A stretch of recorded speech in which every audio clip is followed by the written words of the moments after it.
The battlefield of Kurukshetra still roared at the edges of awareness, but at its heart there was a silence deeper than the sound of conches and war drums. Arjuna stood upon his chariot, the reins loose in Krishna's hands, Gandiva resting against his side. The truth Krishna had revealed about creation and dissolution still echoed within him like thunder rolling through distant mountains. Worlds rising, worlds dissolving, even the Creator bound by time. Cycles without beginning or end. And yet, amid that vastness, Krishna had spoken of something else. Something untouched, something eternal. Arjuna's heart felt small before the immensity of it all, yet it also felt strangely hopeful.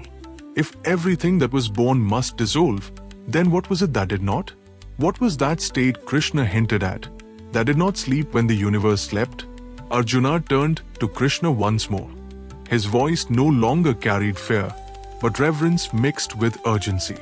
"O Janardana," he said softly, "you have shown me the endless cycle of creation and dissolution. You have revealed how all beings are carried helplessly by time. But you also spoke of something beyond this unmanifest, something eternal that never perishes. Tell me of that supreme state. What is it? Where does it exist? And how does a devotee attain it?" Krishna's eyes shone, not with the fire of destruction, but with the gentle radiance of truth that liberates. He looked at Arjuna as one might look at a traveler who has crossed deserts and oceans and now stands at the final gate. "What you ask now, Arjuna," Krishna said, "is the heart of all wisdom. Listen carefully, for this is the secret known only to those who truly love." Krishna spoke slowly, allowing each word to breathe. "Beyond this unmanifest nature," he said, "beyond the realm that dissolves at the coming of cosmic night, there exists another reality. It is eternal. It is imperishable. It does not come into being, nor does it cease to exist." Arjuna's breath caught. "That supreme state," Krishna continued, "remains untouched when all worlds perish. When the heavens collapse, when time withdraws creation into silence, that state remains. The battlefield seemed to fade further, like a dream dissolving at dawn. That," Krishna said quietly, "is called the supreme abode." Arjuna felt a shiver move through his spine. Not fear, recognition. Krishna lifted his hand slightly, gesturing not toward the sky, nor toward the earth, but inward. "That abode," he said, "is not illuminated by the sun, nor by the moon, nor by fire. There is no darkness there, because there is no ignorance. There is no time, because there is no decay." Arjuna tried to imagine it and failed. His mind, trained in form and contrast, could not grasp a place beyond light and shadow. "One who reaches that state," Krishna said, "never returns to this world. There is no rebirth there, no falling back into sorrow, no helpless return into form." The words landed with profound weight. "Never returns. No birth. No death. This," Krishna said, "is my supreme dwelling." For a moment, Arjuna forgot to breathe. "But Krishna," Arjuna asked, his voice trembling slightly, "how does one reach such a place? How does a soul bound by action, by body, by breath, cross beyond all this?" Krishna smiled, and in that smile was neither command nor judgment, only assurance. "That eternal state," he said, "is attained by unwavering devotion." Arjuna looked up sharply. "Not by mere knowledge alone," Krishna continued. "Not by rituals performed without love. Not by renunciation driven by fear. But by devotion that does not waver, that does not break, that does not bargain." Krishna's voice deepened. "The Supreme Being, in whom all beings dwell, and by whom all this universe is pervaded, is reached only through devotion." Arjuna felt something shift inside him. This was not a distant philosophy. This was intimate, personal. Krishna continued, his gaze steady. "Devotion is not escape, Arjuna. It is union. It is knowing me not as an idea, but as the very ground of your being." The wine moved softly across the battlefield, stirring banners and dust. but Arjuna stood unmoving. The devotee who fixes his heart on me, Krishna said, who remembers me constantly, who offers every action, every thought, every breath to me, crosses beyond the unmanifest and enters the eternal. Arjuna felt his chest tighten with emotion. All his life, he had been taught duty, honor, victory, and defeat. Rarely had anyone spoken to him of love as the highest path. And such a devotee, Krishna added, does not fear dissolution. He does not fear creation. He belongs to neither. He belongs to me. Arjuna closed his eyes briefly. Images rose within him. Birth after birth, faces forgotten, names erased, joys and sorrows repeating endlessly. And then, beyond it all, a stillness that did not tremble. So this, Arjuna whispered, is the crossing beyond time. Krishna nodded.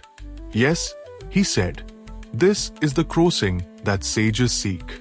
This is the truth hidden beneath all rituals and philosophies. Krishna's voice softened further. This supreme abode is not reached by chance.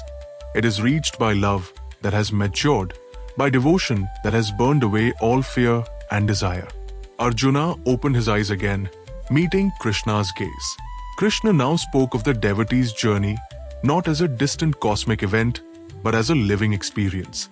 The devotee lives in this world, Krishna said, yet does not belong to it. He acts, yet is not bound. He breathes, yet is not owned by the body. Arjuna saw it clearly now, a man walking among others, yet inwardly free. Even while performing his duties, Krishna continued, his heart rests in me. His mind does not wander toward temporary rewards. His devotion is steady, like a lamp sheltered from the wind. The image struck Arjuna deeply. He had felt that wind within himself for so long.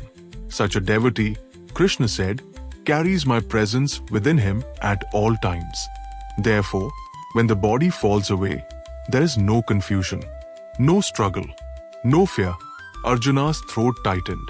For him, Krishna said, death is not a leap into the unknown. It is a return to the known. The battlefield seemed impossibly distant now. Arjuna felt as though he was standing at the edge of something sacred. But Krishna, he asked quietly, what of those who seek heaven? What of those who reach luminous realms through great effort? Krishna answered without hesitation. Those realms, he said, are also within time. When their merit is exhausted, they return. Arjuna nodded slowly. But the one who reaches my supreme abode, Krishna continued, never returns. That is the difference. Krishna's words were gentle, but absolute. Silence settled between them again, heavy with meaning. Arjuna felt tears rise, unbidden. Not tears of sorrow, but of release. The fear of endless becoming, the dread of dissolution, the burden of action, all of it seemed to loosen its grip. So devotion, Arjuna said, his voice thick, is not weakness. Krishna smiled. No, Arjuna, he said softly. It is the greatest strength. Krishna placed a hand upon Arjuna's shoulder, and the touch felt like grounding itself in eternity. To love the eternal, Krishna said, is to become eternal. In that moment, Arjuna understood something that no battlefield lesson could teach. The universal form Krishna spoke of was not merely a vast cosmic vision of countless faces and worlds.